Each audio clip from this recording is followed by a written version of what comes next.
নমস্কার বন্ধুরা, বন্দনা রান্নাঘরে আপনাদেরকে স্বাগত জানাই। আজ আমি আপনাদের সাথে রেস্টুরেন্টের মতো এগ চাউমিন তৈরির রেসিপি শেয়ার করছি। চাউমিন তো অনেক রকমভাবেই আপনারা বাড়িতে বানিয়েছেন, তবে ঘরে থাকা মশলা দিয়ে একদম রেস্টুরেন্টের মতো স্বাদের চাউমিন আপনারা বাড়িতেই বানিয়ে ফেলতে পারবেন আমার এই রেসিপিটা ফলো করে। তাই আপনারা পুরো রেসিপিটা দেখতে থাকুন, আশা করছি আপনাদের খুবই ভালো লাগবে। আর আপনারা যদি আমার চ্যানেলে নতুন এসে থাকেন তাহলে আমার চ্যানেলটা সাবস্ক্রাইব করার জন্য অনুরোধ রইল। চাউমিন তৈরি করার জন্য আমি এখানে নিয়েছি 4 পিস চাউ। এবার এই চাউটাকে আমি সেদ্ধ করে নেব। তার জন্য গ্যাসের মধ্যে কড়াইতে জল গরম হতে বসিয়ে দিয়েছিলাম।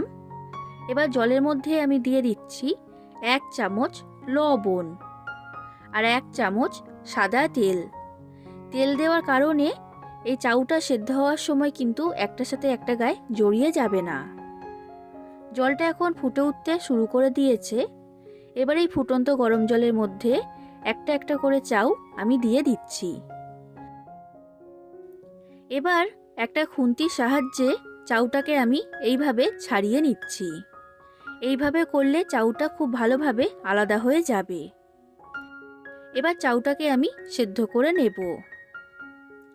দেখুন বন্ধুরা, চাউটা আমার সেদ্ধ হয়ে গেছে। আর চাউটাকে এখানে খুব বেশি সেদ্ধ করে গলিয়ে ফেললে কিন্তু হবে না। দেখুন, চাউটা ভালো মতো নরম হয়েছে, তবে কিন্তু একদমই সেদ্ধ হয়ে গলে যায়নি। এই রকমভাবেই চাউটাকে সেদ্ধ করতে হবে। এবার জলের মধ্যে থেকে চাউটাকে আমি তুলে নিচ্ছি। আর চাউটা তোলার পর আমি একটা ঝুড়ির মধ্যে এটাকে রেখে দিচ্ছি, যাতে চাউয়ের মধ্যে থেকে জলটা ভালোভাবে ঝরে যায়। এবার চাউটাকে আমি এইভাবেই রেখে দিচ্ছি 5 মিনিটের জন্য। 5 মিনিট হয়ে গেছে বন্ধুরা, চাউয়ের মধ্যে থেকে জলটা ভালোভাবে ঝরে গেছে। এবার এই চাউটাকে আমি একটা থালার মধ্যে নিয়ে নিয়েছি। আর এখানে চাউয়ের পরিমাণটা অনেকটাই বেশি, তাই আমি এখানে অর্ধেকটা চাউ নিয়েছি। এবার চাউয়ের মধ্যে লাগিয়ে দিচ্ছি সাদা তেল বা রিফাইন্ড অয়েল। আর তেলটাকে খুব ভালো করে চাউয়ের গায়ে লাগিয়ে দিতে হবে। এইভাবে করলে চাউটা একদমই ঝরঝরে তৈরি হবে। তাই আপনারা এই স্টেপটা অবশ্যই ফলো করবেন। দেখুন বন্ধুরা, চাউয়ের গায়ে তেলটা লাগানো হয়ে গেছে। এবার এইভাবেই আমি চাউটাকে রেখে দিচ্ছি। এরপর একটা বাটির মধ্যে 2টো ডিম ভেঙে আমি নিয়ে নিচ্ছি। আপনারা চাইলে এখানে ডিমের পরিমাণটা বাড়িয়ে নিতেও পারবেন। এবার ডিমের মধ্যে দিয়ে দিলাম সামান্য পরিমাণ লবণ আর সামান্য পরিমাণ গোলমরিচের গুঁড়ো। এবার লবণ আর গোলমরিচটাকে দিয়ে ডিমটাকে ভালো করে ফেটিয়ে নিতে হবে।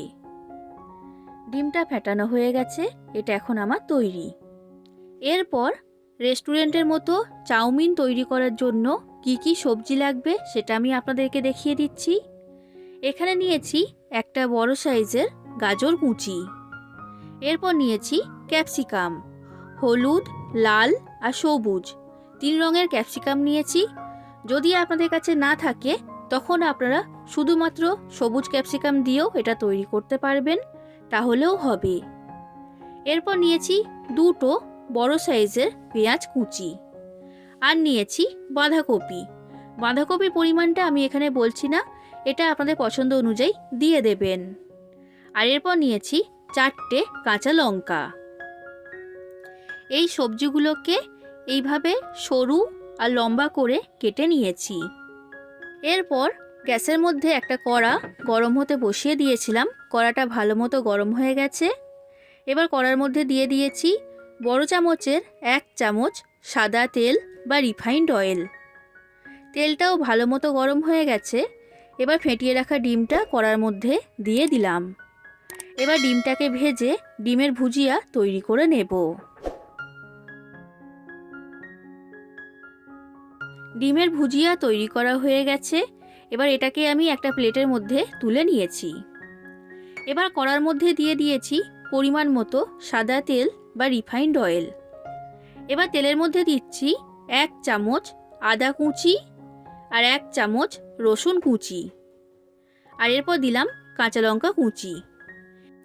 এবার গ্যাসের ফ্লেমটা লো ফ্লেমে রেখে এইগুলোকে আমি ভেজে নেব প্রায় 1 মিনিটের মতো। এইগুলো আমার ভাজা হয়ে গেছে আর এর মধ্যে থেকে খুব সুন্দর একটা গন্ধ বের হচ্ছে। এবার কড়ার মধ্যে দিয়ে দিচ্ছি কেটে রাখা গাজর আর ক্যাপসিকাম। এবার গাজর আর ক্যাপসিকামটাকে হাই ফ্লেমে রেখে ভেজে নেব। গাজর আর ক্যাপসিকাম নরম হতে সময় লাগে, তো সেই কারণে এটাকে আগেই দিতে হবে। তো হাই ফ্লেমে রেখে প্রায় 2 থেকে 3 মিনিট এটাকে ভেজে নিয়েছি। এবার দিচ্ছি বাঁধাকপি আর পেঁয়াজ কুচি। এবার বাঁধাকপি আর পেঁয়াজটাকেও হাই ফ্লেমে রেখে ভেজে নেব। রেস্টুরেন্টের মতো চাউমিন তৈরি করার সময় কিন্তু সবজিগুলোকে ভেজে খুব বেশি নরম করে ফেললে হবে না, এটা আপনারা খেয়াল রাখবেন। তো দেখুন বন্ধুরা, এগুলো আমার সব ভাজা হয়ে গেছে আর দেখতেই পাচ্ছেন সবজিগুলোকে কিন্তু আমি খুব বেশি নরম করে ফেলিনি। এবার আমি এর মধ্যে দিয়ে দিচ্ছি শেজওয়ান চাটনি। বড় চামচের 2 চামচ শেজওয়ান চাটনি এখানে দিয়েছি। এই শেজওয়ান চাটনি দেওয়ার কারণে চাউমিনের টেস্টটা একদম রেস্টুরেন্টের মতোই তৈরি হবে। আমি খুব ভালো করে শেজওয়ান চাটনিটাকে সবজির সাথে মিশিয়ে নিয়েছি। এবার এর মধ্যে আমি দিয়ে দিলাম স্বাদ অনুযায়ী লবণ আর এরপর দিচ্ছি গোলমরিচের গুঁড়ো। আপনারা যতটা ঝাল খেতে পছন্দ করেন সেই অনুযায়ী গোলমরিচের গুঁড়োটা এখানে দিয়ে দেবেন। আর এরপর দিলাম সামান্য পরিমাণ চিনি। চিনিটা এখানে অবশ্যই ব্যবহার করবেন, তবে খুব বেশি দিলে হবে না, অল্প করেই দিতে হবে। এবার এই সব কিছুকে সবজির সাথে ভালো করে মিশিয়ে নিচ্ছি। লবণটা যদি আগে দেওয়া হতো তখন সবজির মধ্যে থেকে জল বেরোতে শুরু করতো, তার ফলে কিন্তু সবজিগুলো ভালো মতো ভাজা হতো না। এবার চাউটা আমি কড়ার মধ্যে দিয়ে দিচ্ছি। তো সব চাউ কড়ার মধ্যে দিয়ে দিয়েছি। এবার চাউটাকে সবজির সাথে আমি মিশিয়ে নিচ্ছি। বন্ধুরা, আপনাদের যদি এই রেস্টুরেন্ট স্টাইলে এগ চাউমিনের রেসিপিটা ভালো লাগে তাহলে অবশ্যই লাইক করে দেবেন, যতটা সম্ভব ততটা শেয়ার করে দেবেন আর কমেন্ট করে জানাবেন কেমন লেগেছে রেসিপিটা। আর আমার চ্যানেলটা যদি এখনও পর্যন্ত সাবস্ক্রাইব না করে থাকেন তাহলে অবশ্যই আমার চ্যানেলটা সাবস্ক্রাইব করে দেবেন। তো দেখুন বন্ধুরা, আমি খুব ভালো করে চাউটাকে এর সাথে মিশিয়ে নিয়েছি।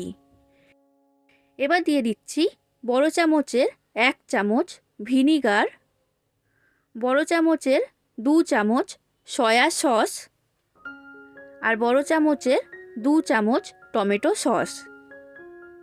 আর এরপর দিচ্ছি স্প্রিং অনিয়ন বা পেঁয়াজ শাক। এই স্প্রিং অনিয়ন দেওয়াটা সম্পূর্ণ অপশনাল, যদি আপনাদের কাছে থাকে তাহলে অবশ্যই দেবেন, আর যদি না থাকে তখন এটা ছাড়াই আপনারা তৈরি করে নেবেন। এবার গ্যাসের ফ্লেমটা লো ফ্লেমে রেখে চাউটাকে আমি ভালো করে এর সাথে মিশিয়ে নিচ্ছি। প্রায় 4 থেকে 5 মিনিট এটাকে মিশিয়ে নিতে হবে। বন্ধুরা, আমি আপনাদেরকে একদম ঘরে থাকা মশলা দিয়েই এই রেস্টুরেন্টের মতো এগ চাউমিনটা বানিয়ে দেখিয়েছি। আপনারা বাড়িতে অবশ্যই একবার আমার রেসিপিটা ফলো করে এগ চাউমিন তৈরি করবেন।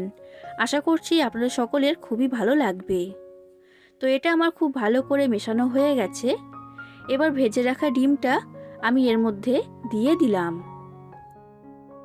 এবার ডিমটাকেও আমি চাউমিনের সাথে ভালো করে মিশিয়ে নিচ্ছি। তৈরি হয়ে গেল একদম রেস্টুরেন্টের মতো এগ চাউমিন। এটা পরিবেশন করার জন্য সম্পূর্ণ তৈরি।